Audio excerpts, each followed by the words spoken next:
Boker Tov les amis, shalom à tous et à toutes, tous les fidèles de la cordonnerie, Ashrenu, tous ceux qui sont dans la réparation du monde, Baruch Hashem. On avance, on fait avancer le monde, on fait avancer Rabbeinu dans le monde, Baruch Hashem. Le tzaddik, il adoucit la rigueur en permanence. Il ne faut pas s'inquiéter, tout est sous contrôle et tout va être arrangé. Ah, merci aux Elfrim, Vabo, Dédé, c'est très beau. C'est beau. Amen. Voilà les amis, on avance. On avance. Chaque ratzot, c'est un cadeau d'Hachem. Chaque fois qu'on se lève, chaque fois qu'on parle de Rabbeinu, Rabbeinu l'a dit, chaque fois qu'on parle de lui, on devient comme un tinoc, comme un bébé qui vient de naître. Baruch Hashem.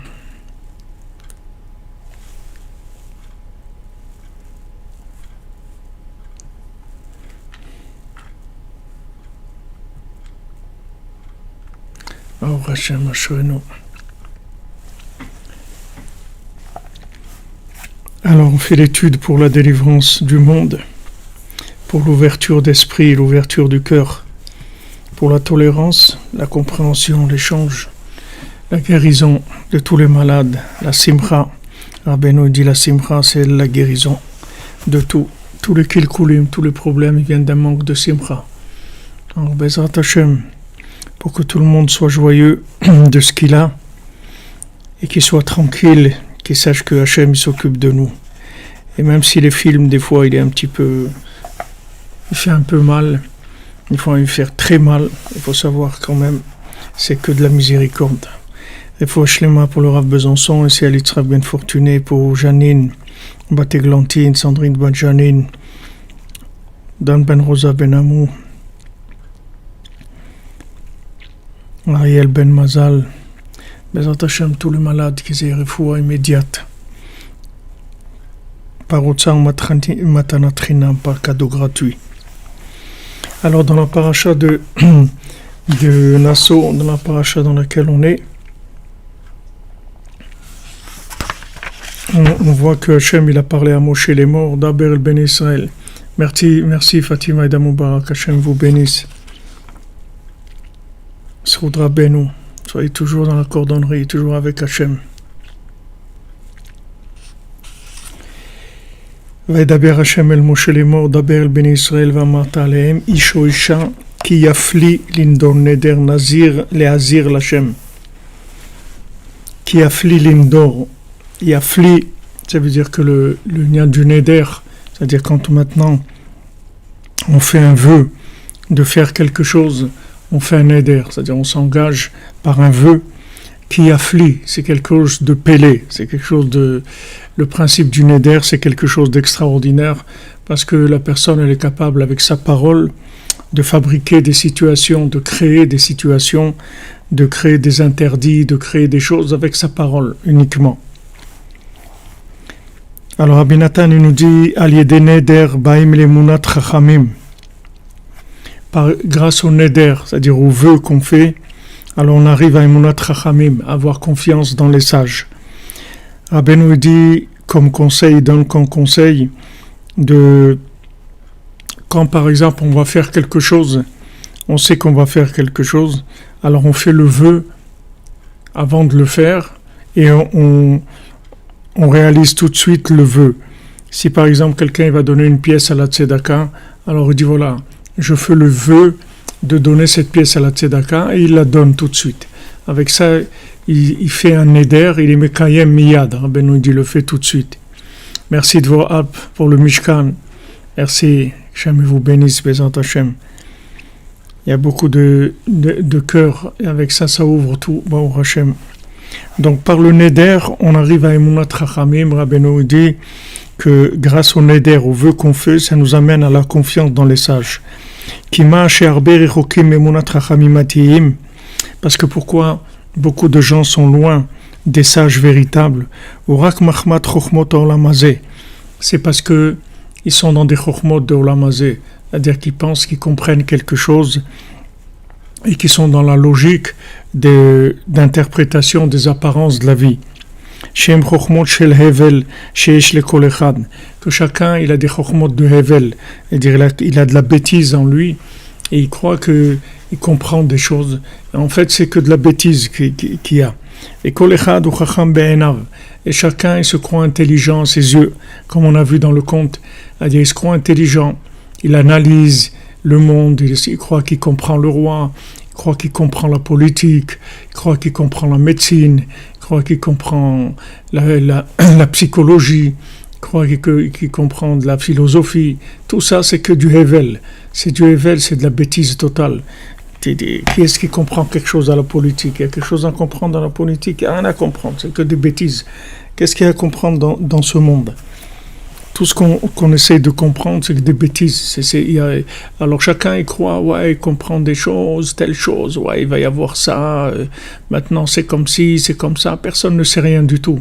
On doit avoir la émouna dans Hachem, que c'est lui qui dirige le monde, et nous remettre entre ses mains, et c'est lui qui dirige notre vie par le mérite des tzadikim. Il dit, Kol echad u chacham be'enav. Chacun il se croit intelligent à ses yeux. Ou behemet, mi sheyesh lo moach bekatkado. Behemet, celui qui a un cerveau dans sa boîte crânienne. Merci Sylvia Toviekou, qu'Hachem vous bénisse. Bracha ve'atzlacha. Voilà, Hevel, c'est, merci Yehuda, c'est vapeur, buée, vanité. C'est de la vapeur, il n'y a rien du tout. Ou Behemet, mi sheyesh lo moach bekatkado, celui qui a un cerveau dans sa boîte crânienne. Yechol lehavin bekal. Il peut comprendre très facilement.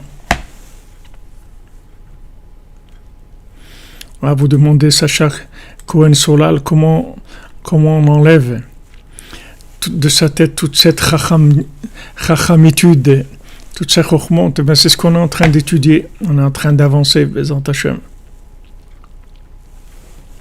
Motzei Shabbat, ouais, Yitzhak, Motzei Shabbat. Merci pour ton soutien, que Hachem te bénisse, qui t'envoie ton zivug amiti. Motzei Shabbat à 4h, oui.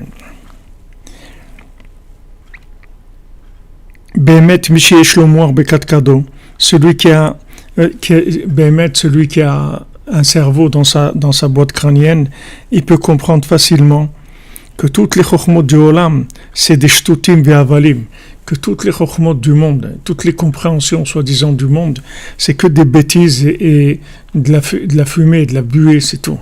Merci David Cohen, que j'aime te bénisse, refoua shlema, David Ben Mesouda Cohen. Ve'enan bichlal chokhma klal, c'est pas du tout de la chokhma, c'est pas de la sagesse, c'est pas de la connaissance, c'est pas de la logique, c'est rien du tout. Ki me'achar she'al yadam eno yavo le'echol lavo letachlito amiti. Puisque maintenant, avec ces chokhmot-là, avec ces connaissances, elle l'amène pas à son véritable but, hanitzri, son but véritable, son but éternel, shehu ha'ikar, qui est le principal, parce que on va quelque part, on est en mouvement, oui, on est en route, on va tous quelque part, on va tous dans l'autre monde, on se dirige vers l'autre monde.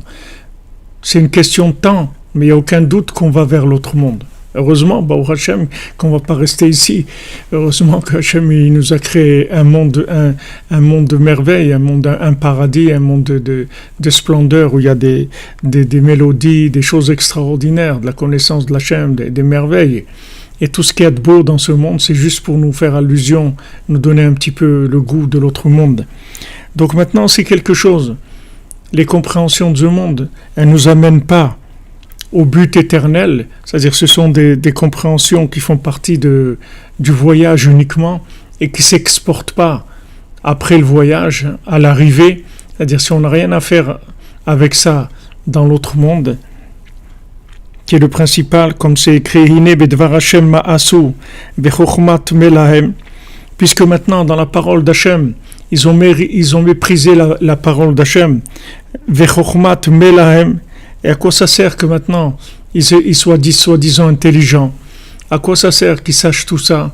Qu'ils soient des philosophes, qu'ils soient des psychologues, qu'ils soient des politiciens, qu'ils soient À quoi ça sert tout ça?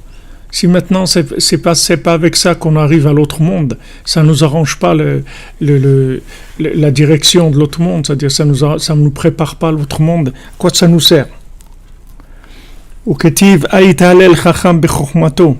Comme c'est écrit que le sage il se loue pas, il se vante pas de sa sagesse et de sa connaissance.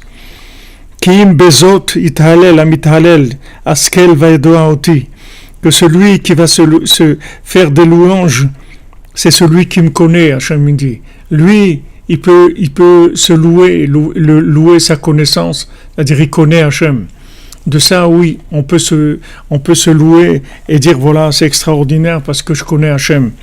Quand on est levé dans la nuit pour étudier la Torah, particulièrement la Torah de Rabbeinu, pour faire Hitbod des doutes, pour faire Tikkun HaKlali, Tikkun Chatzot, de ça, on a le droit de se louer, de dire c'est extraordinaire, Baruch Hashem, c'est merveilleux, c'est extraordinaire. Mais de toute la philosophie et toute la psychanalyse et la psychologie et toutes les chokhmot de ce monde, c'est des chokhmot de ce monde, c'est des connaissances de ce monde, elles sont que dans ce monde, elles sont pas exportables, elles nous amènent nulle part, elles nous préparent pas à l'autre monde. On a besoin de connaître Hachem. Donc tout ce qui va nous servir à connaître Hachem, Baruch Haba est bienvenu. Et le reste, c'est des bêtises, puisque de toute façon, ça tient pas compte du principal. Donc même si c'est vrai dans le domaine, où même si c'est vrai, c'est-à-dire cette analyse elle est vraie, cette compréhension elle est vraie, mais est-ce que maintenant elle est liée avec le but éternel? Si elle n'est pas liée avec le but éternel, qu'est-ce que c'est comme vérité? C'est une vérité qui est éphémère, donc c'est pas de la vérité, c'est pas attaché à l'éternité.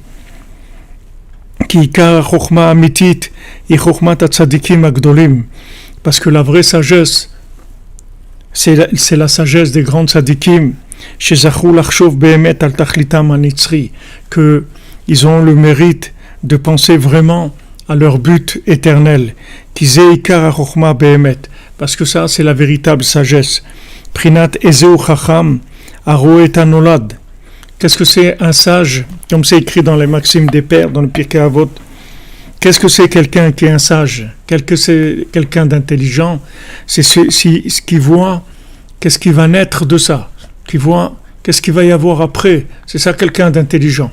C'est pas quelqu'un qui voit pas plus loin que le bout de son nez. C'est quelqu'un, quand il fait quelque chose, alors il voit les conséquences de ça.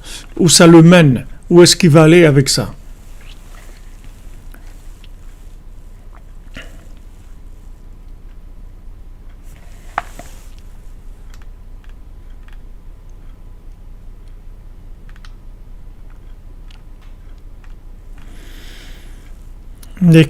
Ariela, on va dire, Madame, on va dire, quand vous dites il faut comprendre certaines choses, tout ce qui est lié avec le but éternel, c'est sûr qu'il faut comprendre.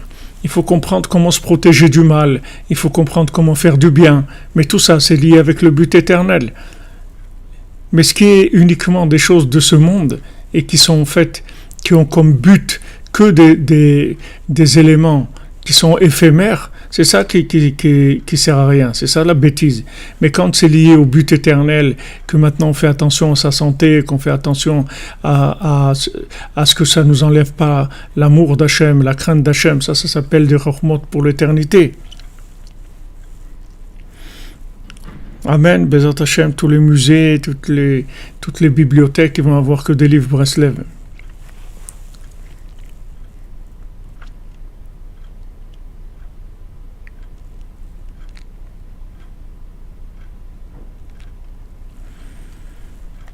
C'est éphémère, il y a des âmes qui doivent passer par là, mais le mieux c'est de ne pas passer par là-bas du tout, aller directement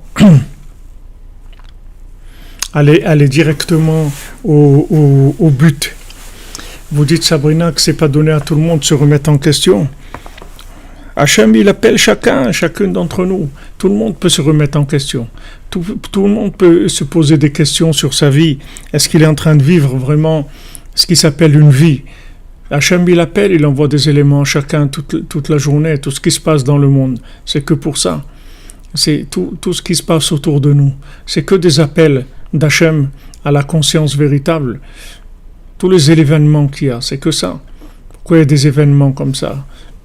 Parce que Hachem, il veut qu'on se pose des questions. Est-ce qu'on est vraiment là où il faut? Est-ce qu'on fait vraiment ce qu'il faut? Est-ce qu'on se trouve vraiment dans la vérité? Cette remise en question, on est là que pour ça. On est dans ce monde que pour ça. Et ça, c'est à la portée de tout le monde. Parce qu'Hachem envoie des appels. Vous avez vu dans le conte, Hachem, il appelle l'homme simple, le tam, il appelle le chacham, il appelle tout le monde, Hachem. C'est maintenant la personne qui doit se préparer à répondre à ces appels-là.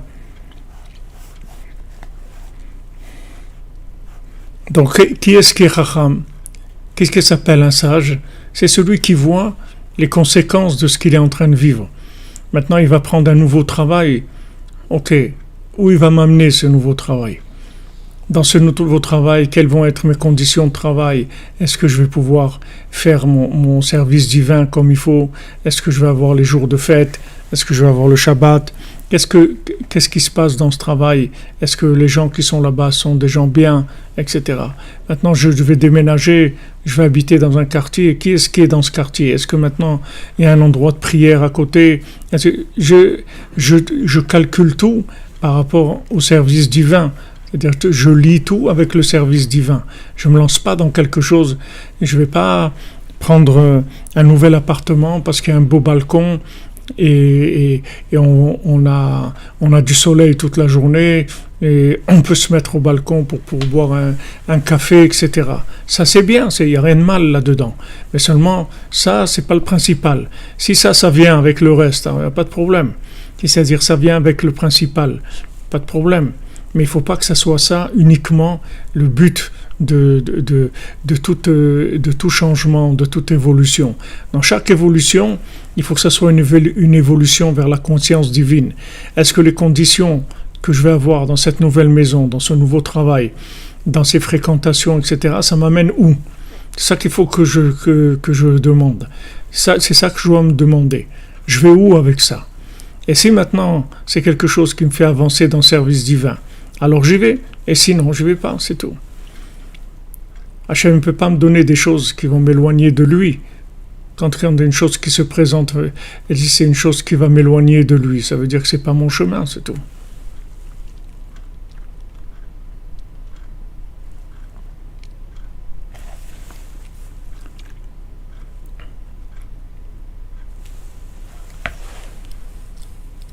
Non, ça c'est sûr que les gens ils accusent les autres et ça c'est ils trouvent des boucs émissaires pour les problèmes. Les problèmes c'est chacun il doit prendre ses responsabilités.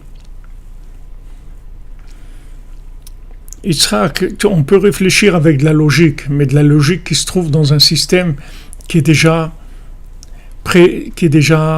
préparé, c'est-à-dire que le système il est déjà fait, le système il est déjà sécurisé. C'est-à-dire que tu peux réfléchir en zone sécurisée, mais tu ne peux pas réfléchir en zone qui n'est pas sécurisée. C'est-à-dire que tu peux réfléchir quand maintenant t'as pris il y a quelque chose qui est quand tu as résolu le problème du quoi, tu peux te poser le problème du comment, mais tu peux pas commencer à gérer le comment si le quoi il est pas résolu.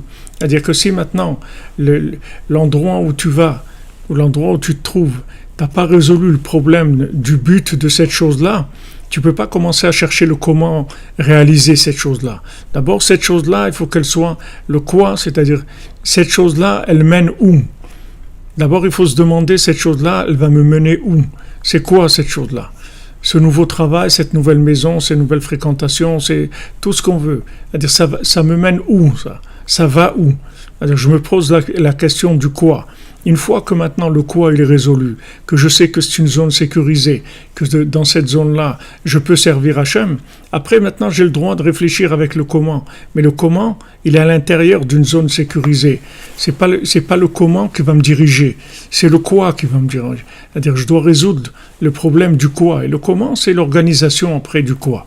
Mais tout ce qui est organisation, c'est par rapport à un but.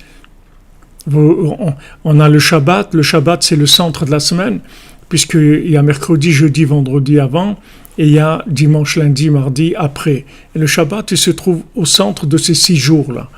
Maintenant, tous ces 6 jours-là, ils vont vers le Shabbat. Comme dans la Menorah, toutes les flammes de la Menorah, elles allaient vers le centre, vers l'endroit du centre. C'est-à-dire, une fois qu'on a trouvé le centre de gravité, après, tu peux développer de la logique, du comment, de la compréhension, tout ce que tu veux. Parce que tu es en zone sécurisée et tu développes la connaissance d'Hachem. Et ça, c'est une mitzvah de développer la connaissance d'Hachem, d'approfondir tout. Mais quand Rabbi Nathan il parle ici de Chokhmot, ça veut dire que ce sont des connaissances qui ne sont pas liées à la connaissance de Dieu. Quand maintenant c'est lié à la connaissance de Dieu, il n'y a aucun problème. C'est une mitzvah, au contraire.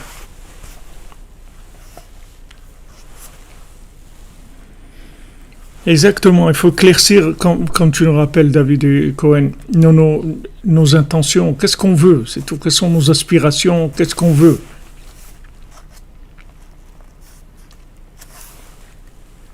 Voilà, comme tu nous as mis, Yitzhak, le dessin de la Menorah. Alors, toutes les flammes de la Menorah, elles vont vers l'axe central.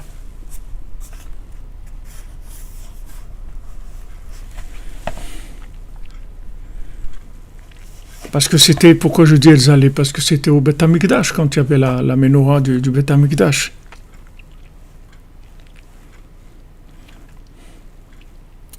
Voilà, d'abord, comme notre ami Yehuda dit, c'est d'abord l'Ema, c'est-à-dire on va où, et après, on commence, comment on fait pour arriver là-bas? Voilà, on se réfère au filtre du Likutei Moharan. David Cohen Salmon, Bezrat Hashem, que des bonnes nouvelles, sois en bonne santé, que des bonnes nouvelles. Oui, l'axe central, c'est aussi le tzaddik et le Shabbat. Je pense que on va voir un peu ça ici. כי זה עיקר החוכמה באמת, בחינת איזהו חכם הרואה את הנולד, שצריך כל אחד להשכיל על דרכיו, chacun doit réfléchir sur ses chemins, להתיישב היטב, מה יהיה נולד ממעשיו ועסקיו בסוף האחרון. Il doit réfléchir, il doit prendre du recul. Qu'est-ce qui va sortir de tout ce qu'il est en train de faire, de toutes ses affaires, au terminus? C'est-à-dire quand on va arriver au terminus, et chacun il va arriver à 120 ans au terminus, maintenant là-bas, qu'est-ce qui va se passer avec tout ce qu'il a fait dans sa vie? Est-ce que maintenant ça, c'était en rapport avec le terminus? C'est tout ce qu'il faut se poser comme question. Asher lazeh en zochim beshum chokhma shebaolam.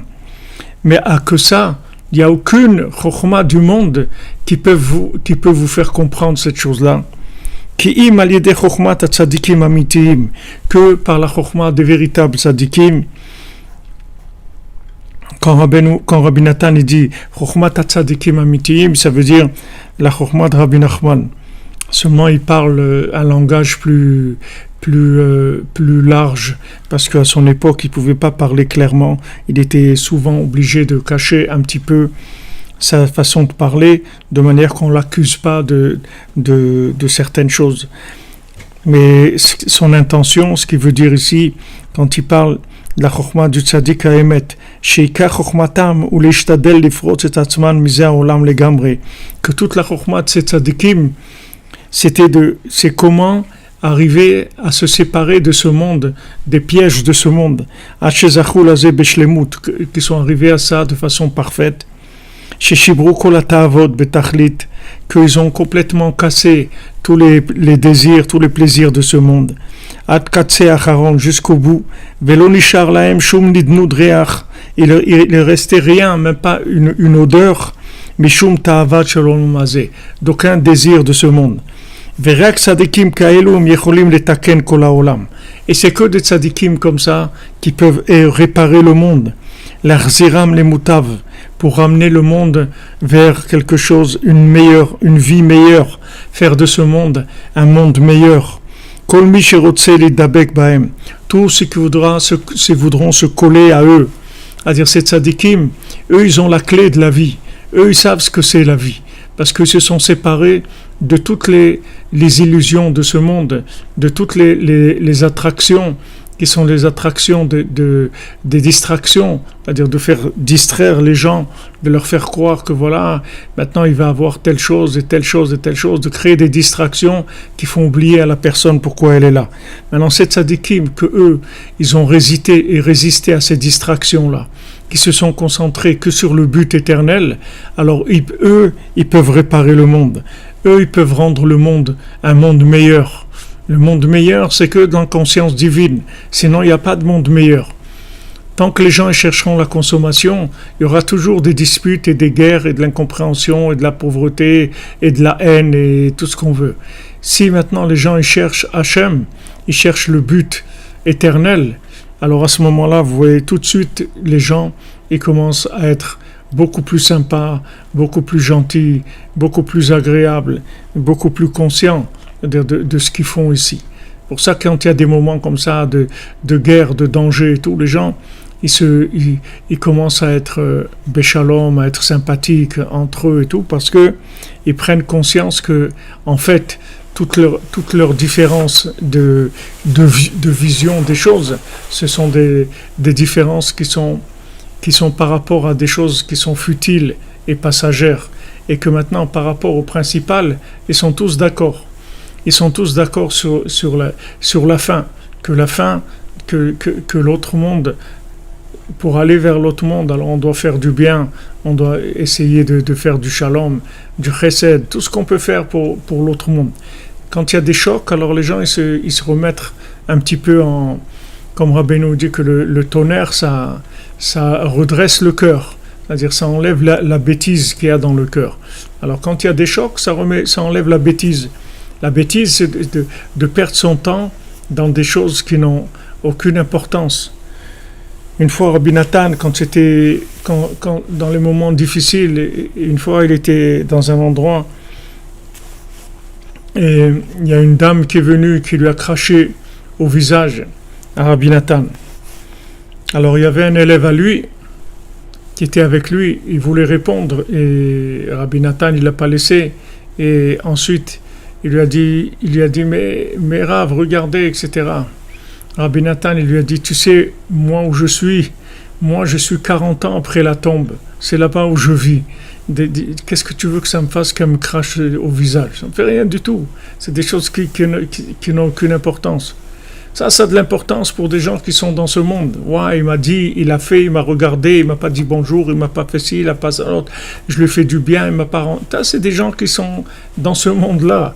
Mais les gens qui sont attachés à l'éternité, Ils regardent que ce qui a à voir avec l'éternité, ce qui n'a pas à voir avec l'éternité, ça ne les intéresse pas. Donc maintenant, Rabbi Nathan, il nous met en garde et il nous dit voilà où ça se trouve. Si vous voulez maintenant avoir cette conscience-là, c'est pas vous qui allez la trouver.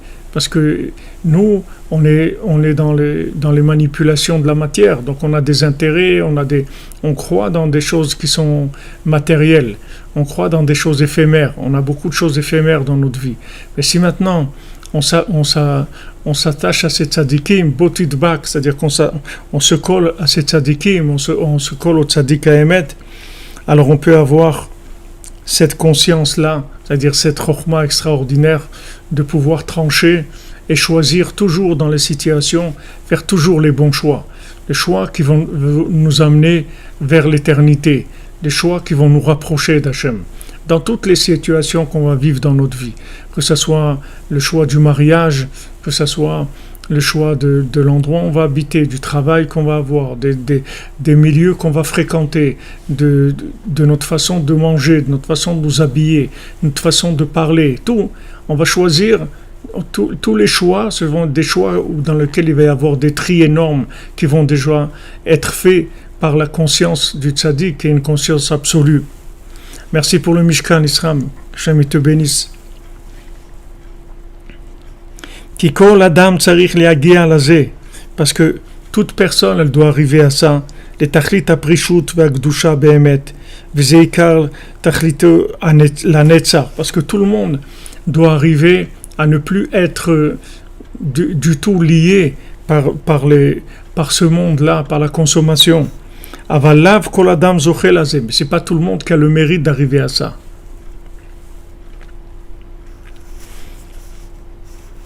Et ils sont très peu nombreux, les gens qui arrivent de façon parfaite à cette conscience-là.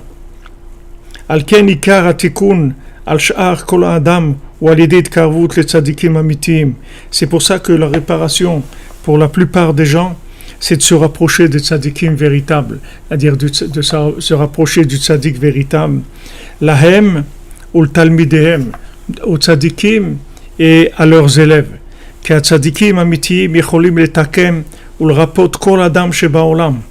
Parce que les tzadikim véritables, c'est-à-dire Rabbi Nachman ben Fega, il peut réparer et il peut soigner toute personne dans le monde.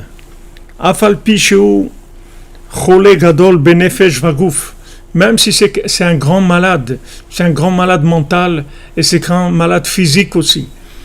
Le tzaddik, il peut guérir tout le monde. Il peut guérir quelqu'un mentalement, moralement, et il peut guérir aussi quelqu'un physiquement aussi.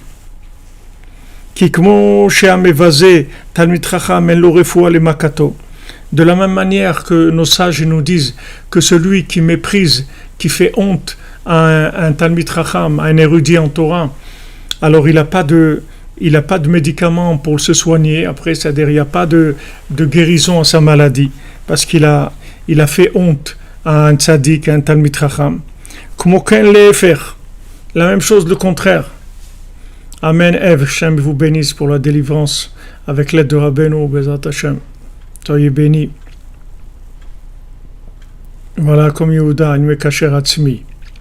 Même physiquement, oui, Yitzhak, même physiquement. Parce qu'on voit que celui qui méprise le tzaddik, il n'a pas de refoua, il peut pas trouver de médicaments pour se soigner. C'est-à-dire, Chas v'Shalom, il a des maladies incurables. On ne trouve pas comment le soigner. Donc, il dit le contraire, c'est encore plus. C'est-à-dire, chez Ma'amin batzadikim vetalmidehem, et celui qui a la émouna dans les tzadikim et ses élèves,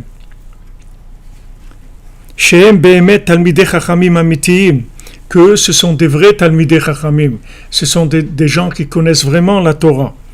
En maka ba'olam baguf vanefesh shelo yekabel refoua al yadam. Il n'y a aucune maladie, que ce soit une maladie physique ou une maladie morale, mentale, qu'ils ne puissent recevoir de guérison grâce à eux. Beprinat ul chol besaro marpe, comme c'est écrit pour toute chair, il y a un soin, un médicament. Aneemar Bechol la Torah, qui est dit pour toute la Torah. Donc on voit ici que, en fait, maintenant si on sent des manques, c'est-à-dire qu'on sent qu'on est malade, qu'on soit malade physiquement ou qu'on soit malade mentalement. Malade mentalement, ça veut dire on voit qu'on est fou. On voit qu'on est fou, c'est-à-dire qu'on pense à manger, qu'on pense à avoir de l'argent, qu'on pense à prendre du plaisir. Donc on voit qu'on est fou. Parce que d'un côté, on a un petit peu connaissance de ce que c'est le but de ce monde. Et d'un autre côté, on a des addictions, on est emprisonné dans de la folie, c'est-à-dire on n'arrive pas à sortir de cette folie-là. Alors maintenant, qu'est-ce qu'on fait ? On cherche quelqu'un qui n'est pas fou du tout, comme il a dit Rabbi Nathan. Tout le monde est fou, et moi aussi, seulement j'ai connu quelqu'un de normal, c'est Rabbeinu. Rabbeinu, il est normal. Qu'est-ce que veut dire il est normal par rapport à la norme de l'autre monde? Il est normal, c'est-à-dire il sait exactement qu'est-ce que c'est que ce monde et qu'est-ce que c'est que l'autre monde. Donc maintenant, nous, notre seul espoir, c'est parce qu'il y a un tzaddik comme ça dans le monde et qu'on peut s'attacher à lui. Et quand on s'attache à lui, alors ça nous soigne. Ça nous soigne de tout. On soigne de toutes les maladies physiques et maladies mentales. Ulchol besaro marpé, toute chair, il va soigner. Ki ikar Torah en yodin ki matzadikei emet shepirshu et atzmam mitavot olam hazeh legamre. Parce que la Torah, qui est-ce qui connaît la Torah? C'est que le tzaddik, c'est le seul qui connaît vraiment la Torah. Il y a d'autres gens qui connaissent un petit peu la Torah, mais qui est-ce qui connaît vraiment la Torah? C'est que le tzaddik. Comme Rabbeinu souvent, il montrait à beaucoup de tzaddikim qui ne savaient rien du tout. Il leur dit, vous croyez que vous savez étudier? Vous ne savez pas. Rabbeinu leur prouvait qu'ils ne savaient pas étudier. Parce que le seul qui connaît vraiment la Torah, c'est celui qui est conscient du but éternel. Sinon, il ne peut pas comprendre. C'est comme si vous avez un mode d'emploi. Si vous prenez la Torah, c'est un mode d'emploi de la vie. C'est ça la Torah. La Torah, c'est la shonora'a. C'est-à-dire, la Torah, ça te montre quelle est la façon de vivre. C'est un mode d'emploi de la vie. Mais le mode d'emploi, pour que vous puissiez le comprendre, il faut que vous sachiez qu'est-ce que vous êtes en train de faire. Le mode d'emploi d'une machine, il faut que vous sachiez à quoi elle sert la machine. Sinon le mode d'emploi, même si le mode d'emploi il est vrai, vous n'allez pas le comprendre, parce que vous pouvez comprendre le mode d'emploi que si vous savez à quoi ça sert, c'est-à-dire où on va. Maintenant le tzaddik qui sait exactement où on va, il sait exactement où un homme va, il connaît ça de façon parfaite, alors lui il peut vous interpréter le mode d'emploi. Lui, il peut comprendre le mode d'emploi, parce qu'il sait exactement où on va. Mais quelqu'un qui ne sait pas où il va, et comment il va interpréter le mode d'emploi? Amen, Fabienne, merci.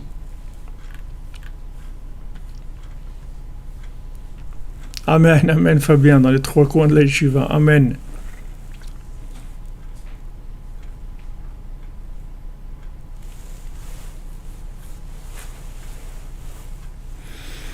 Ouais, comme Yehuda, sinon on confond le but et le moyen. Vous comprenez?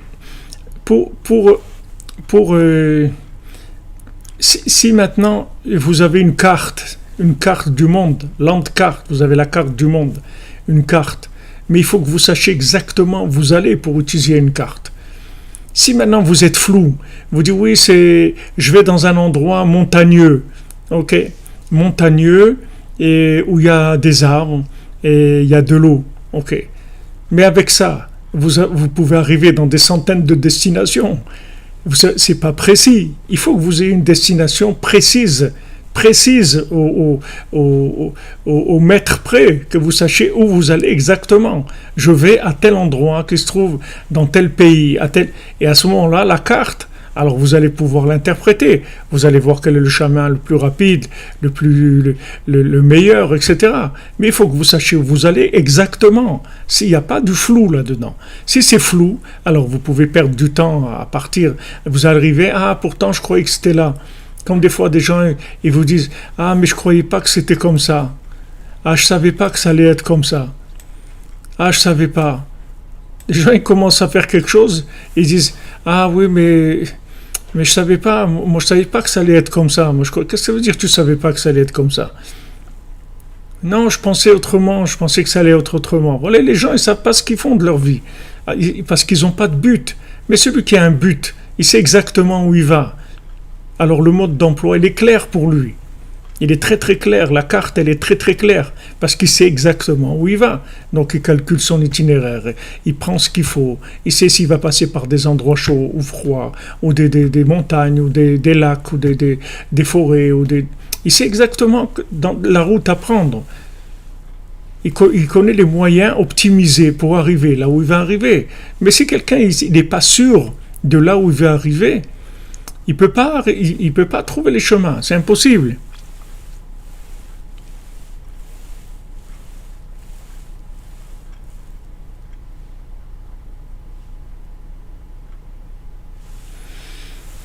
Shimon Yochai dit comment le mal il peut être doté d'une intelligence. Le mal il n'est pas intelligent, le mal il est bête, mais seulement comme il a affaire à des gens bêtes aussi, alors là, il trouve des clients. Il trouve des clients. Regardez combien de bêtises il y a dans le monde qui trouvent des clients. Je me rappelle, il y a quelques années, il y avait une petite vidéo je sais pas si c'est un petit sketch chinois, une danse ou je me rappelle pas comment ça s'appelait, Xinjiang, je me souviens pas. Mais j'ai vu cette petite vidéo là d'une bêtise, d'une bêtise à mourir. Il y avait 1 milliard de vues dans YouTube. Il avait eu 1 milliard de vues et d'une bêtise mais incroyable.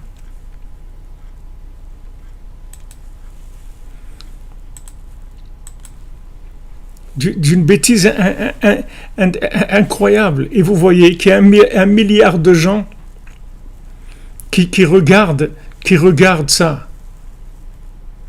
Alors que maintenant, vous allez parler du tzaddik, vous allez parler du but de la vie, vous allez avoir quelques centaines ou quelques milliers de personnes qui vont vous écouter, ok?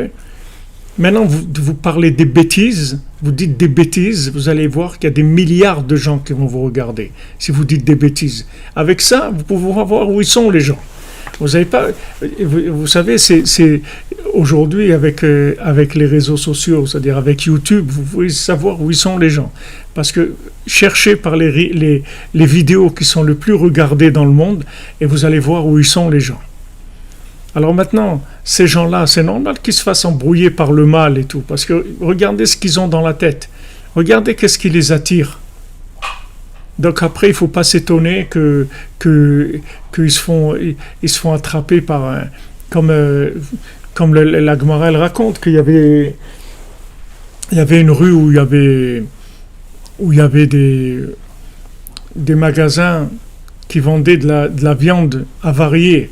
Plein de magasins qui vendaient de la viande avariée. Il y avait un magasin qui vendait de la viande fraîche. Maintenant, celui qui vendait de la bonne viande, la viande fraîche, il n'avait pas de clients. Il n'y avait pas beaucoup de monde devant son magasin.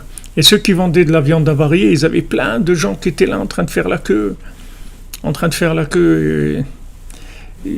Alors, ils se posaient la question. Ils disaient, mais voilà, malheureusement, les gens, comme ils ne connaissent pas le but de la vie, donc ils ne savent pas quels sont les chemins à prendre.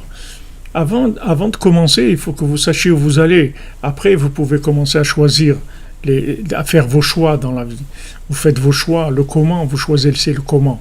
Mais d'abord le quoi, il doit être clair. Il doit être très clair, le plus qu'on peut. Maintenant, c'est très difficile pour nous d'avoir une clarté du but de la vie. Il n'y a que la fréquentation du tzaddik qui nous donne ça. C'est-à-dire le tzaddik, tout le temps, il est en train de nous ramener tout le temps à la conscience véritable, à notre niveau, bien sûr, sans nous brûler, sans nous rendre tristes, sans nous faire tomber dans la dépression. juste nous conscientiser de ce qu'on est venu faire ici. Parce que lui, il n'a rien à voir avec ce monde. C'est-à-dire, il n'a pas consommé du tout dans ce monde. Comme il n'a rien consommé, même Adam Arishon, Rabbeinu, il a quitté le premier homme avant que le premier homme il mange du fruit de l'arbre de la connaissance du bien et du mal. Donc Rabbeinu, il n'a qu'une emprise du tout de ce monde. Donc lui, il peut vous dire où on va.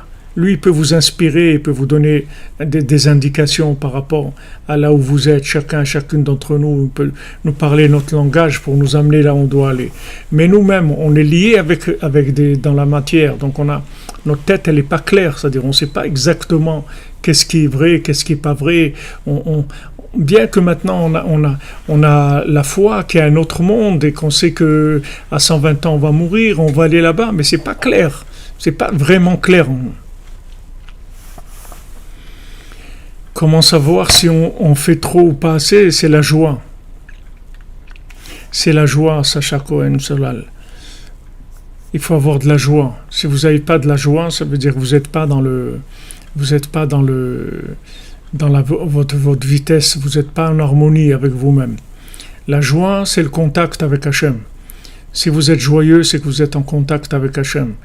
Si vous n'êtes pas joyeux, c'est que vous n'êtes pas en contact avec Hachem. Donc, soit vous en faites pas assez, soit vous en faites trop. Mais dans notre génération, en général, on a tendance à en faire trop. Il faut être influençable. C'est pas Shimon Yochai. Comment le fait pour ne pas être influençable? Il faut être influençable. Seulement, il faut choisir ses influenceurs. Il faut choisir l'influenceur. Il faut dire, voilà, Eved Rabbi Nachman Anochi, voilà mon influence, c'est tout. Mon influence, c'est Rabbi Nachman, c'est tout. Moi, je ne connais rien de ce monde. Moi, j'ai un guide, parce que ce monde-là, je vois que la plupart des gens dans ce monde, ils se sont perdus. Donc, je ne suis pas plus malin que les autres. Moi aussi, je vais me perdre. Qu'est-ce que j'ai de plus que les autres? J'ai rien de plus que les autres. Je vois, les gens, ils sont perdus. Celui-là est dans la politique, l'autre, il est dans la guerre, l'autre, il est dans la philosophie, l'autre, il court après l'argent, l'autre, il court après le manger, l'autre, il court après son voisin, l'autre... Chacun, je vois des gens qui sont complètement fous. Donc moi, je ne suis pas mieux qu'eux. Moi aussi, je vais me perdre.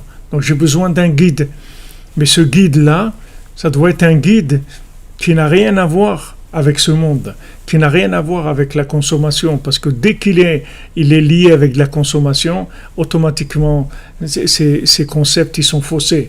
Même s'il connaît beaucoup de Torah, mais s'il est lié avec ce monde, automatiquement, c'est faussé. Pour ça que la seule chose qu'on a, c'est d'être attaché au guide. On travaille par rapport au guide, on réfléchit par rapport au guide, par rapport à ce que Rabbeinu nous a dit. Rabbi Nathan lui-même, voilà son beau-père, Rav David Tzvi, Agadol, qui était le Rav de pratiquement de toute l'Ukraine, il dit Rabbi Nathan, c'est-à-dire c'était le plus grand Rav d'Ukraine, il était la sommité rabbinique de toute l'Ukraine, c'était un très très grand Rav, et il était contre le Baal Shem Tov et contre les Chassidim, et tous les jours il avait un cours où il parlait à ses élèves et à sa famille d'être contre les chassidim, contre la chassidoute, contre le Baal Shem Tov, tous les jours. Il faisait ça. Et pourtant, il était quelqu'un de très grand. Quand il était orphelin à l'âge de 6 ans, je crois, le beau-père de Rabbi Nathan, le Rav David Tzvi, il est orphelin à l'âge de 6 ans. Et quand son père est décédé, alors la maman, elle pleurait, elle dit, qui est-ce qui va apprendre la Torah à mon fils? Alors le papa, il l'a consolé, il lui est venu en rêve, lui a dit, ne t'inquiète pas, c'est moi qui vais lui enseigner la Torah. Et pendant 8 ans, pas une semaine, pendant 8 ans, son père, il venait tous les jours de l'autre monde, et il passait 4 heures avec lui pour lui enseigner la Torah. Donc vous voyez, c'est des gens de niveau très très élevé, et pourtant, ils se sont trompés. Alors des gens comme ça, ils se sont trompés, qu'est-ce qu'on va dire nous? Alors Rabbi Nathan, quand il a dû déménager puisque quand il s'est marié, Rabbi Nathan, il avait 13 ans ou 14 ans, et donc il a passé 2 ans chez son beau-père. Et bien sûr, il était blindé, il était plein de paroles contre les chassidim, etc. Et quand il a quitté la maison de son beau-père pour aller habiter dans une autre ville.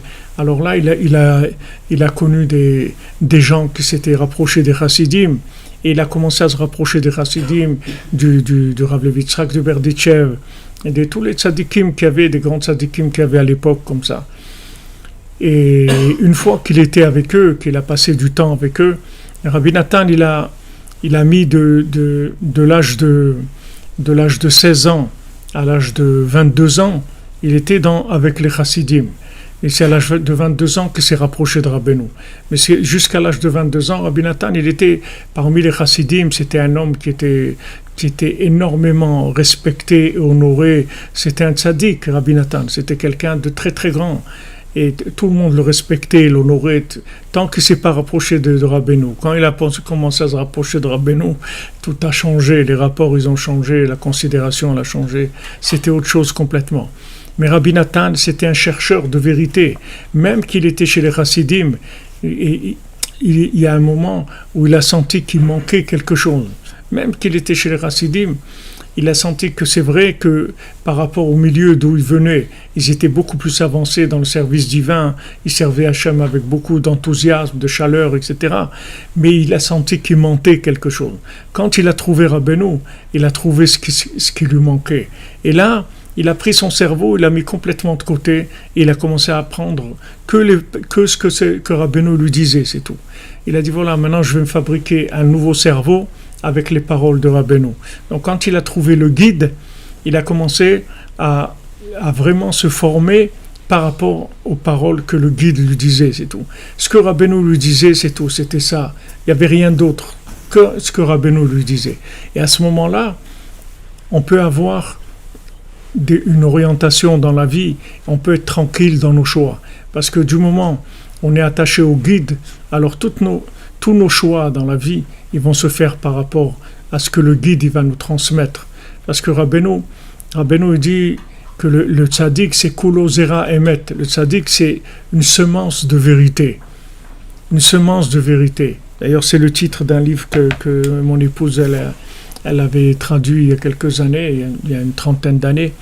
Semence de vérité. Le tzaddik, c'est une semence de vérité. C'est-à-dire que quand maintenant vous êtes attaché au tzaddik, il plante en vous des graines de vérité. Et ces graines, elles grandissent. Et après, elles vous donnent ce qu'on appelle birura medame, c'est-à-dire le tri dans l'imagination. C'est-à-dire, vous savez ce qu'il faut prendre et ce qu'il faut laisser. C'est clair pour vous. Mais cette clarté-là, elle ne vient pas de nous. Cette clarté, elle vient du fait qu'on est lié au guide. Plus on est lié avec le guide, et plus notre esprit est clair. C'est-à-dire on sait exactement ce qu'il faut faire dans toutes les situations. C'est pas parce qu'on est intelligent, c'est parce qu'on a pris une intelligence en nous, qui est l'intelligence du tzaddik. Et ça c'est possible. C'est tout dépend de la foi qu'on a dans le tzaddik. Plus on a confiance en lui, et plus ce qu'il va nous dire, ça va avoir de l'importance. On va faire attention, on va respecter ça, on va utiliser ça, on va s'imprégner de ça. Et justement, on va être influençable. On va être influencé par le tzaddik. C'est ça qu'on cherche. On veut être influencé par le tzaddik. Influencé que par Rabbi Nachman. On veut être influencé que par lui. Il n'y a rien d'autre qui nous intéresse. Parce que même si c'est quelque chose de vrai, mais il y a des mélanges. Et quand il y a des mélanges, automatiquement après on se trompe de route. Parce que quand la vérité elle est mélangée, c'est-à-dire la conscience de la vérité, même si les mots eux-mêmes comme ils sont écrits sont vrais, mais il faut une interprétation des mots. Il faut vivre les mots. C'est là où tout commence. C'est pas sur les mots comme ils sont écrits. Parce qu'à un moment il faut vivre ces mots. Alors comment on vit ces mots? Comment on fait les choix par rapport à ça? C'est là où on a besoin d'un guide. Merci Hermine, merci à vous. Ah oui, Mishpachat Shukron, Rabbeinu fait le ménage dans notre tête et dans notre vie. Ah, ça, je suis d'accord avec vous.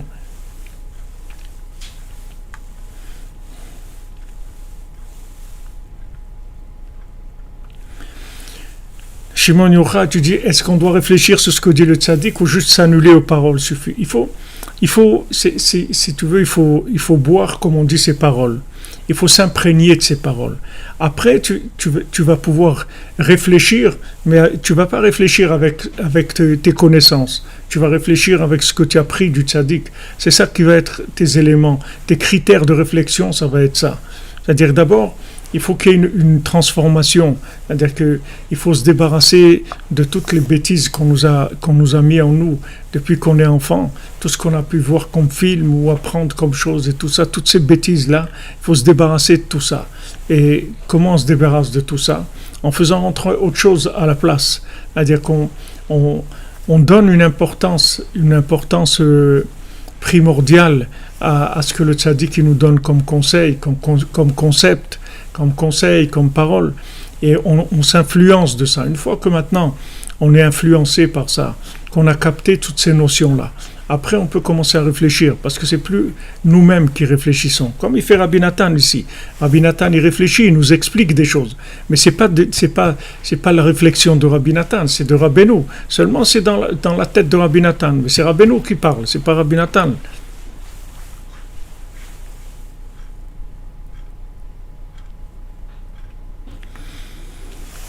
Non, Guy Romain, il y a des gens qui sont des tzadikim et qui sont contre le Emet les Amito.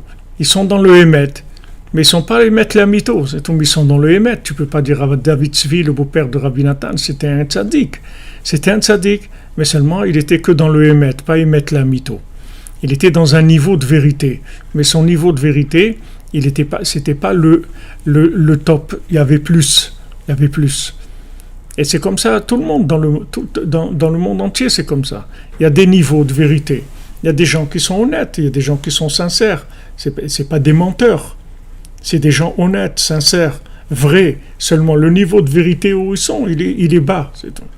Il y a beaucoup de gens dans le monde qui sont des gens vrais. C'est pas des menteurs, c'est pas des tricheurs, c'est pas des voleurs, c'est pas des embrouilleurs, c'est pas des arnaqueurs, c'est des gens droits, tout. Seulement, le niveau de vérité qu'ils ont, il est faible. Là, c'est la même chose. C'est-à-dire, dans ce qu'ils sont, d'après leur conscience, ils sont tzaddik. Mais pas par rapport au Emet, les Amito. La vérité, elle a tout le temps, elle est tout le temps, elle doit évoluer tout le temps. Nous-mêmes, quand on est dans la cordonnerie, quand on est dans le sac de Rabbeinu, on doit chercher le tzaddik tout le temps. Rabbeinu, il dit, il faut me chercher. Il faut le chercher parce que on peut pas savoir qui c'est Rabbeinu. Rabbeinu l'a dit, il y a que deux qui ont compris quelque chose de moi, c'est Rabbi Nathan et Rav Naftali un petit peu. C'est tout, un petit peu, c'est tout. C'est pas Rabbeinu, on peut pas attraper tout ce que Rabbeinu il a. C'est énorme, c'est-à-dire le lien de Rabbeinu il est énorme, c'est un pélé, c'est quelque chose d'extraordinaire qui dépasse toutes les normes. Donc nous aussi, on est tout le temps en recherche du tzaddik. Et par rapport à ce qu'on a découvert du tzaddik, alors on a un niveau de vérité, un niveau de conscience. Mais il faut avancer, c'est-à-dire on avance tout le temps. Alors il y a des gens qui ne sont pas conscients du tout de l'existence du tzaddik. Ils ne savent pas. Ils croient que voilà, on a la Torah et la Torah nous a dit des choses, etc.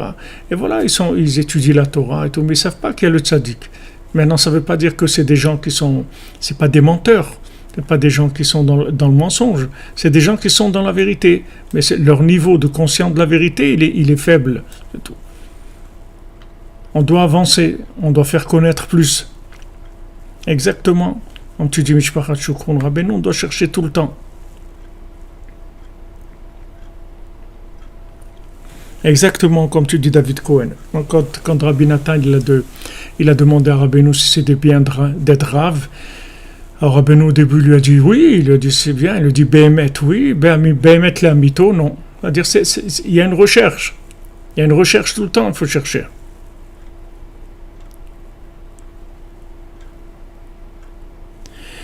Mais c'est comme ça que tu vas révéler ton côté unique. C'est quand tu vas t'inclure dans le tzaddik. Parce que quand tu vas t'inclure dans le tzaddik, tout ce qui est faux chez toi, il va tomber. Il va rester que ce que tu es vraiment. Plus tu t'approches du tzaddik, et plus tu deviens vrai. Parce que tant que maintenant tu t'es pas approché du tzaddik, tu sais même pas qui tu es, parce que t'es fabriqué par beaucoup de choses, par de la télé, par des films, par de la littérature, par le regard des autres, par des fréquentations, par des milieux, par de la musique, par des émotions. Il y a plein de choses qui sont en nous. Comment on va faire pour se débarrasser de tout ça? On sait même pas ce qui est vrai, ce qui est pas vrai. On peut être énervé, jeter des choses qu'il y a en nous, et que là-bas il y a du bien, des choses importantes. On peut pas jeter comme ça. Alors le tri se fait par le fait qu'on se rapproche. Plus on se rapproche du Emet Le'amito, plus on se rapproche du Tzaddik, et plus tout ce qui n'est pas nous-mêmes, ça tombe, ça disparaît, ça ne nous intéresse plus. Ça nous intéresse plus. Même si ça peut être bien pour quelqu'un d'autre. Mais pour nous, ça ne nous intéresse plus. Parce que le Tzaddik nous éclaire, et ça enlève des choses. Ça enlève des choses qui ne sont pas nous-mêmes. Qu'on a pris par capillarité, par fréquentation, par assimilation. On a fonctionné par assimilation. On avait des gens qui étaient par exemple gentils, on avait des bons amis, etc. Comme ils étaient gentils, sympathiques et tout, alors on a cru que ce qu'ils disaient, c'était vrai aussi, leur façon de s'habiller, leur façon de manger, leur façon de vivre, parce qu'ils étaient sympas. Mais ça n'a aucun rapport. Quelqu'un il peut être très sympa et pourtant sa façon de s'habiller c'est pas pour toi, et sa façon de manger non plus, et sa façon de gérer l'argent non plus, sa vision du travail non plus, sa vision de la famille non plus. Et il peut être très sympa, ça change rien. Donc tout ça c'est des tris qu'on peut pas faire de par nous-mêmes. Mais quand on s'approche du tzaddik, plus on s'approche, plus tout ce qui est faux ça tombe. Tout ce qui est faux par rapport à nous-mêmes, ça peut être vrai pour un autre, mais pour nous c'est faux.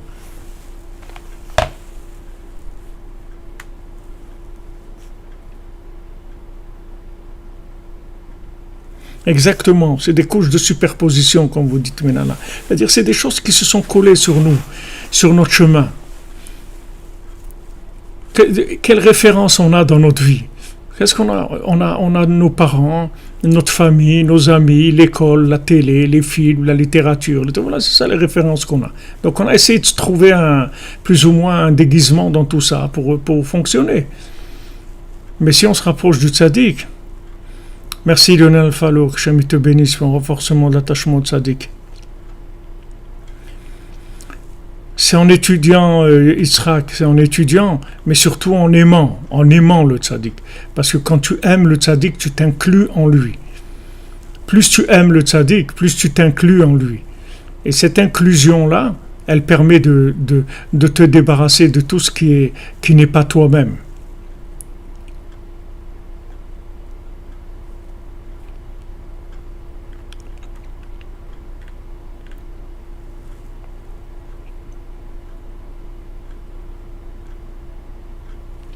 Merci Sabrina pour votre témoignage, que Hachem vous bénisse. Ouais, c'est une attraction, exactement.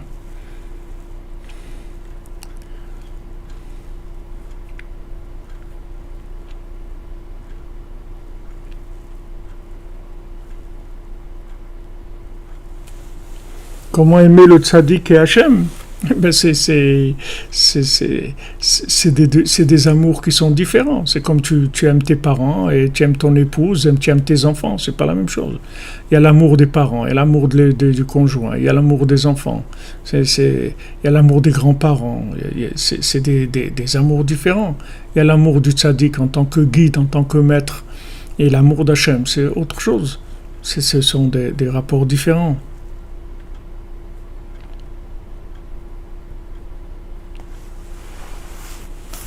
Exactement, c'est une inclusion protectrice, comme vous dites Hélène. Après, c'est protecteur, c'est révélateur aussi, c'est-à-dire ça vous permet de vous débarrasser de tout ce qui n'a rien à voir avec vous-même. Voilà, merci Rigui Robin pour l'écouter Tzot. Voilà. Le plus haut niveau, le vrai attachement au tzaddik, c'est de l'aimer d'un véritable amour au point que notre âme soit attachée à la sienne. Voilà.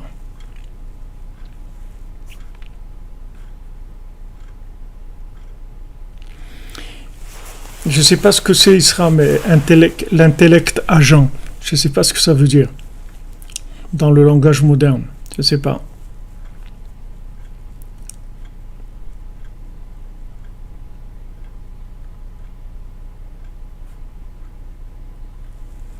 Tout à fait. Je vous ai dit, Régé Romain, ce que tu dis. Je vous ai dit, Rabbi Nathan, il a dit ce que nous on parle un mercredi de la semaine, même des grands tzadikim dans le paradis, ils n'ont pas accès à ces enseignements-là. Ah ben nous, c'est très grand, c'est très grande dimension. Très très grande dimension. Voilà, exactement, Martin Bergeron. Suivez le guide et pas le touriste. Vous comprenez? Il y a un guide et un touriste. Tous les gens dans ce monde, c'est des touristes. Alors ne suivez pas les touristes, suivez le guide. Celui qui n'a rien à voir avec, qui ne fait pas du tourisme. Il n'est pas du tout ici pour faire du tourisme. Il n'est pas du tout, son intention, c'est pas du tout une intention touristique. Comme il a dit Yosef à ses frères, il dit vous êtes des explorateurs, vous êtes des touristes, vous n'êtes pas des vrais. Il a dit comment nous, Kenny Manach, nous on est des gens vrais et tout. Il dit non, si vous étiez des gens vrais, quand je vous ai raconté mes rêves, vous auriez reconnu tout de suite que je suis le tzaddik de la génération.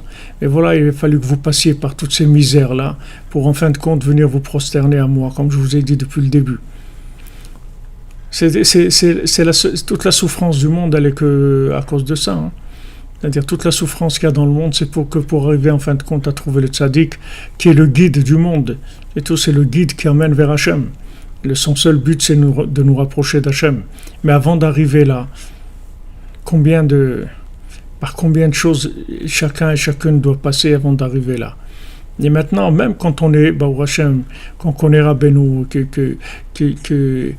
qu'on a déjà un peu roulé notre bosse, comme on dit dans le Nyan de Rabbeinu, qu'on a appris des choses, qu'on fait déjà des conseils et tout, il faut savoir qu'il y a beaucoup, beaucoup de choses encore à découvrir du tzaddik, énormément de choses.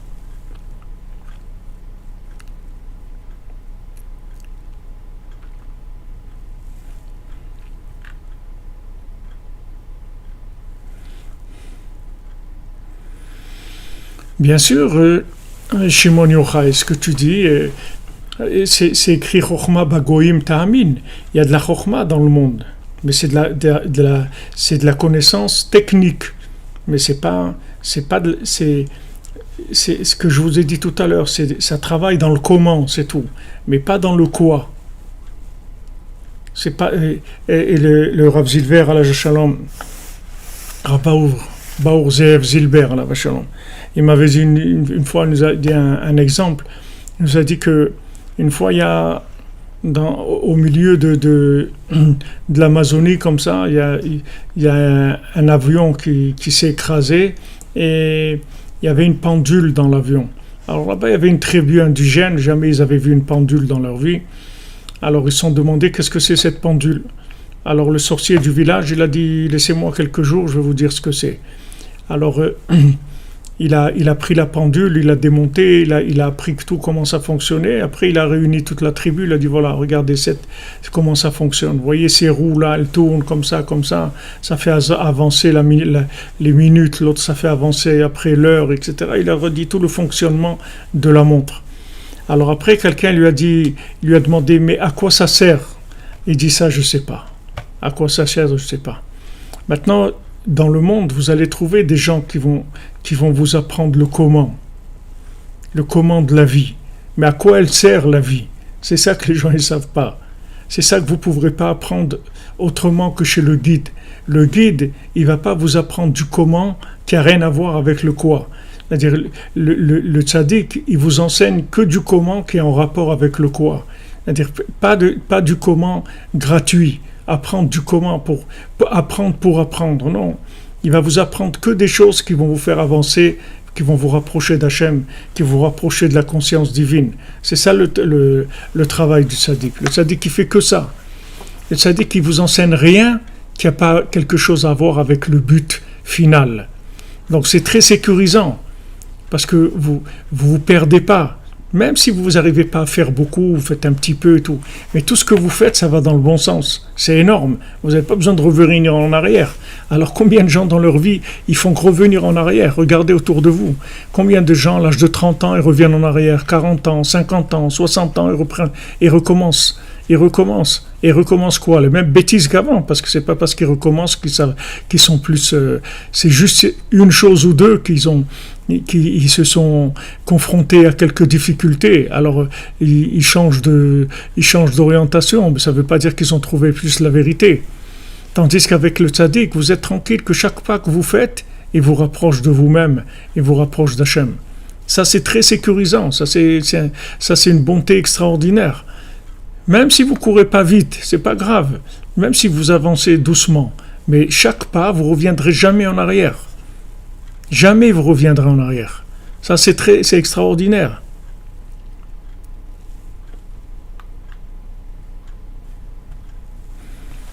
Ben oui, Tzrak, et tu dis les Haredim, ils travaillent le comment? Qu'est-ce que tu veux qu'ils fassent? Ils essayent, c'est tout les gens, ils essayent.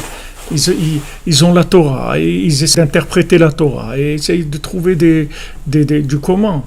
Mais tant que maintenant, tu n'es pas lié à la conscience du quoi, la conscience véritable de la vie, tu ne peux pas trouver le comment. Même si tu le vois, tu ne vas pas le reconnaître. Le vrai comment. Le tzaddik, il t'apprend il te donne que ce que tu as besoin. Ce que tu n'as pas besoin, il ne te l'enseigne pas. Des choses que tu n'as pas besoin, il ne t'enseigne pas. Il t'enseigne que des choses que tu as besoin, toi, personnellement. Tu vas comprendre chez Rabbeinu des choses qui vont te parler à toi personnellement. C'est des messages clairs pour toi, des conseils clairs. Et ça te permet d'avancer et de te débarrasser des personnages qu'on t'a collés qui ne sont pas toi-même.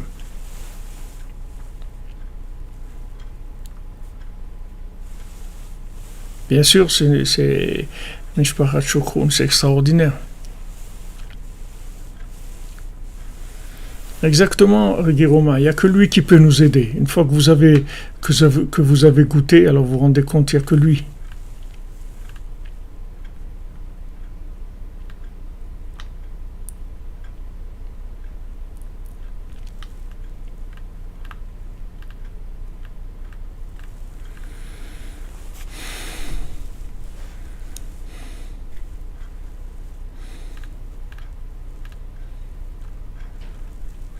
Oui, ça veut pas dire qu'il n'y a pas des épreuves dans ce monde.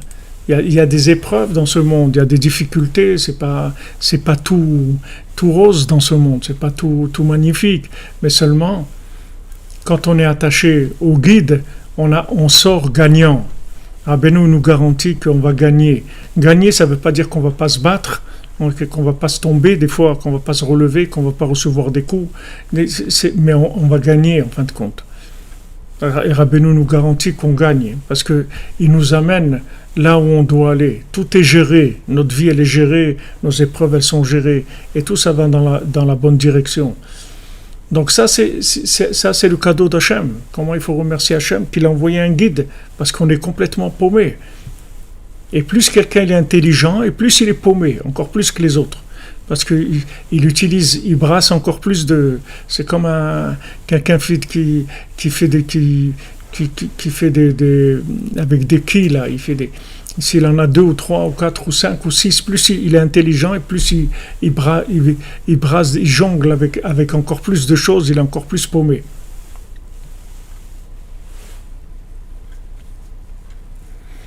Il sera glacement pour quelle raison Hachem t'a créé? Parce qu'il veut que tu sois Yitzhak Glassman avec ta ferme, avec ta famille, avec ton fils, avec les enfants qui vont venir, Bezat Hachem. Parce que ta façon de révéler Hachem, elle est unique. Voilà, tu es venu à Shavuot, au Hachem. Tu vois bien que de l'endroit où tu es venu, il n'y a personne qui est venu de là-bas.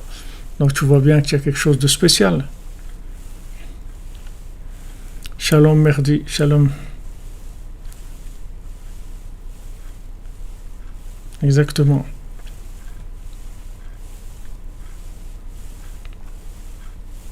Ça ne veut rien dire se travailler dans le rôle et réussir dans l'argent. Qu'est-ce que ça veut dire de travailler dans le rôle? Quelqu'un il peut être ingénieur, professeur en truc. C'est pas ça qui va l'amener dans l'autre monde, dans la réussite dans l'autre monde. Et quelqu'un il a réussi dans l'argent. Alors même s'il a réussi dans l'argent, même qu'est-ce qu'il va faire avec son argent? Si maintenant il donne la tzedaka, il fait du bien avec Ashrelo, mais Et la plupart des gens qui ont de l'argent, malheureusement, ils ne sont pas intéressés tellement par la tzedaka. Et même quand ils donnent la tzedaka, il faut avoir le mérite d'arriver chez le tzaddik pour donner la tzedaka à l'endroit où il faut. Ça aussi, c'est un mérite. C'est pas parce que quelqu'un est dans la tzedaka, ça y est que ça va aller au bon endroit. Ça aussi, il faut être inspiré, il faut être dirigé pour que ça arrive chez le tzaddik et que ça donne toutes les péoulottes, tous les résultats optimisés au maximum. Donc, Baruch Hashem, Ashrenu, Atov Chelkenu.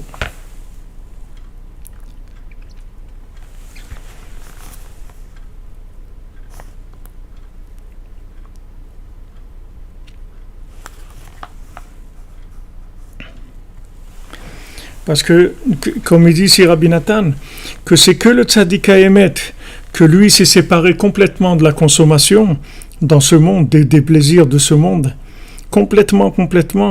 Rak hu yodea lidrosh et Torah. Il n'y a que lui qui sait interpréter la Torah, ou le faresh ou le barer, kol hadrachim netivot sheba. Et c'est que lui qui sait expliquer tous les chemins, toutes les routes qu'il y a dans la Torah. Pour que chacun puisse recevoir sa refoua, sa guérison, les kol minei choli hanefesh ve'aguf, pour toutes sortes de maladies mentales et maladies du corps, chez Baolam, dans le Olam.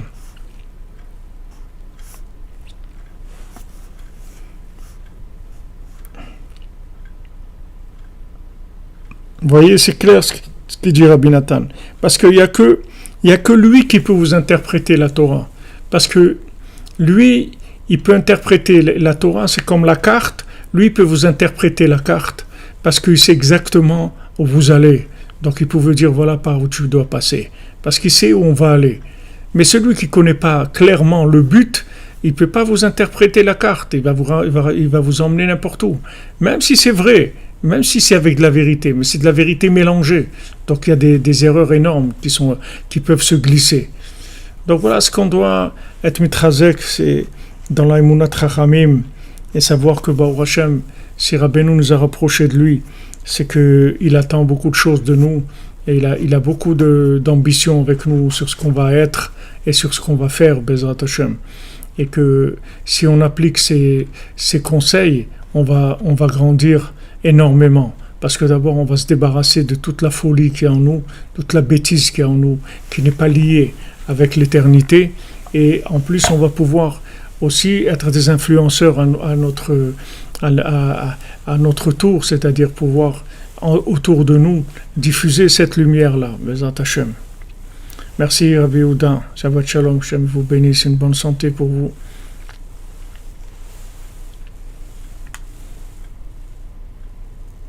Voilà, il est expert, tout à fait. On n'est pas feignant, non, trek. Ashrenu. Voilà les amis, Shabbat Shalom. Que des bénédictions pour vous, Bezat Hashem. Vous voyez que il le dit Rabbi Nathan clairement que le tzaddik, ça amène la refoua mentale et physique. Donc la refoua pour tous les malades, Bezat Hashem. La fin de la souffrance par le mérite de l'enseignement du tzaddik, c'est-à-dire le flux de l'enseignement du tzaddik, ça même, c'est des intraveineuses de refoua, de guérison, Bezat Hashem. Qu'on apprend que de bonnes nouvelles, que toutes les maladies disparaissent, les maladies physiques et mentales, Bezat Hashem, que tout le monde trouve son zivouk, puisse y construire des maisons d'Hashem, chacune des maisons d'Hachem, des maisons qui vont dans le chemin de Rabbeinu. Vous êtes des enfants dans les chemins de Rabbeinu. Que vous ayez tous et toutes un Nachman dans votre maison, chez vous, vos enfants, vos petits-enfants, Bezrat Hashem, avec de la bénédiction, de la joie. Que sur votre visage, on se rende compte que vous avez trouvé un trésor. Vous avez trouvé le trésor de la vie. Il y a plein de films, des trésors cachés, des choses et tout. Voilà, le plus grand trésor caché qu'il y a dans le monde, c'est Rabbi Nachman. Ça doit se voir sur votre visage que vous avez trouvé le trésor de la vie. Que ça suffit pour que les gens, quand ils vous voient, Rabbeinu dit que quelqu'un, quand il est proche du tzaddik, quand il vient chez le tzaddik, rien que son visage, rien que de voir son visage, ça donne envie aux gens de faire tchouva. C'est une expression de la vérité. Bezrat Hashem. Amen. Que des bonnes nouvelles pour vous. Merci d'être là. Merci de votre soutien. On va avancer pour le Mishkan. Et Bezrat Hashem, on prie. Merci pour votre aide. On a besoin encore de pas mal d'argent pour que ça soit prêt pour Rosh Hashanah. Bezrat Hashem. On prie et on demande à Rabbeinu qui nous prépare l'endroit et que aussi il ouvre les portes, que tout le monde puisse venir, Bezrat Hashem, que des centaines de milliers qui puissent venir à Rosh Hashanah, que ça soit complètement ouvert, Bezrat Hashem. En attendant que tous ceux qui veulent venir et qui peuvent venir et puissent venir déjà, maintenant c'est ouvert, vous pouvez venir, Bezrat Hashem à Ouman, et faire avancer les choses, faire avancer le monde. Le monde il a besoin d'avancer. On veut terminer l'histoire en beauté. On veut vivre la fin, Bezrat Hashem, une belle fin avec Mashiach dans la joie, Bezrat Hashem. Portez-vous bien, merci pour tout. On se retrouve Motzei Shabbat pour commencer, Bezrat Hashem, le Berger et Ani, le marchand et le pauvre. On commence, Bezrat Hashem, Motzei Shabbat. Dans le Mishkan, s'il y a des chambres, Yitzhak, bien sûr, il y a des chambres. Il y a 9 étages, il y a 4 étages de chambres. Il y a, c'est pas, peut-être 50 chambres, des choses comme ça. C'est sûr. Quand ça va être fini, pour l'instant, on est dans le béton et dans l'électricité et l'eau et les écoulements et les trucs. Et voilà, on est en train de finir encore un peu tout ce qui est extérieur. Bon, Hachem, les chaudières, elles sont en place. Mais là aussi, les chaudières, je croyais que c'était... Une fois qu'on a acheté les chaudières, qu'on a mis en place, je croyais que c'était fini. Mais les chaudières, après, il faut des filtres pour l'eau, il faut des... Bon, c'est tout un monde. Bezrat Hachem. On avance. Merci pour tous les amis. Hachem, il vous bénisse. Tu veux la suite royale de luxe? Pas de problème. Non, ami, pas de problème. Tu peux avoir la vue sur le Tzion, tu peux avoir la vue sur le lac, tu peux avoir tout. Hachem.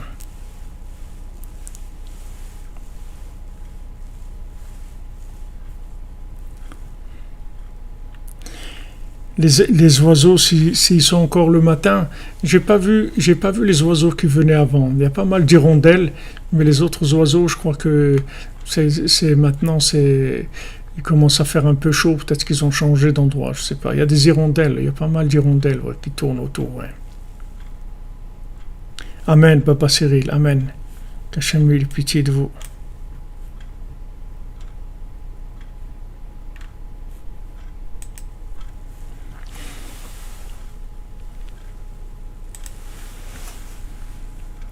Shabbat Shalom à tous et à toutes, dans la joie, Shabbat dans la joie et la Emouna. Il faut chanter beaucoup, Shabbat à table. Bien manger dans la joie et chanter. Et beaucoup parler avec la famille, avec les amis, échanger, Bezrat Hashem.